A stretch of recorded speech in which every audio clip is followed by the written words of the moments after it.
राधे राधे। जैसा कि आप सभी जानते हैं कि इस समय पितृपक्ष चल रहा है, तो आज की इस वीडियो में हम बात करेंगे पितरों को प्रसन्न करने वाले अथवा उनकी कृपा प्राप्त करने वाले कुछ विशेष उपायों के बारे में। जैसा कि हम सभी जानते हैं कि सनातन धर्म में पितृपक्ष को अत्यंत ही महत्वपूर्ण माना गया है और इस दौरान पितरों के निमित्त किए जाने वाले तर्पण कार्य, श्राद्ध कार्य अथवा उनके निमित्त किए गए किसी भी प्रकार के दान से पितरों को तृप्ति मिलती है, शांति मिलती है और हमें प्राप्त होती है उनकी कृपा और आशीर्वाद। यदि कोई व्यक्ति अपने जीवन में किसी भी प्रकार के पितृ दोष से पीड़ित है, तो इन उपायों को श्राद्ध पक्ष के दौरान नियमित रूप से प्रयोग करने पर उन्हें पितृ दोष से अवश्य ही मुक्ति मिलती है। तो आइए अब बात करते हैं इन विशेष उपायों के बारे में।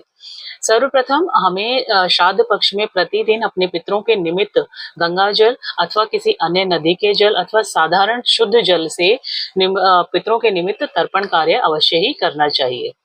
इसके पश्चात श्राद्ध के दौरान आप अपने पितरों के निमित्त ब्राह्मण को भोजन अवश्य ही कराएं अथवा किसी जरूरतमंद व्यक्ति को भोजन अथवा आवश्यक वस्तुओं का दान अवश्य करें।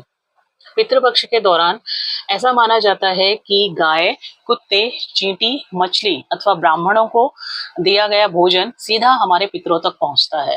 अतः इन सभी को आप भोजन का दान करने का अवश्य ही प्रयास करें। तत्पश्चात है पितरों को स्मरण करते हुए पीपल के वृक्ष पर प्रतिदिन आप शाम के समय तिल के तेल का दीपक अवश्य ही जलाएं।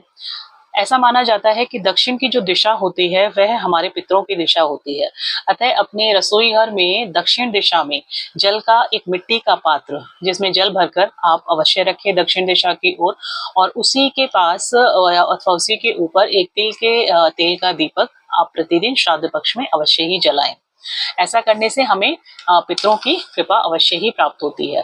तत्पश्चात है प्रतिदिन स्नान करने के बाद दक्षिण दिशा की ओर मुख करके काले तिल, अक्षत और जल के साथ और कुशा के साथ पितरों के निमित्त अर्घ अवश्य ही दें। ऐसा करने से आपको अपने पितरों की कृपा अवश्य ही प्राप्त होती है।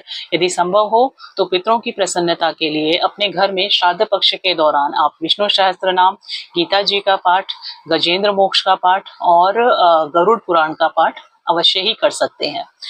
अथवा आप ओम पितृभ्य स्वधा नमः मंत्र का जाप भी इस दौरान कर सकते हैं। इससे आपको आपके पितरों की कृपा अवश्य ही प्राप्त होती है। तो ये है, और एक और अत्यंत ही महत्वपूर्ण उपाय कि यदि श्राद्ध पक्ष के दौरान तर्पण और श्राद्ध का जो कार्य है वो पितरों के निमित्त उनके पुत्रों अथवा पौत्रों के हाथों से होता है, तो इससे जो हमारे पितृ होते हैं वे अत्यंत ही प्रसन्न होते हैं। तो ये कुछ विशेष उपाय हैं जिनको यदि आप अपने जीवन में श्राद्ध पक्ष के दौरान नियमित रूप से प्रयोग करेंगे तो आपको आपके पितरों की कृपा अवश्य ही प्राप्त होगी। राधे राधे।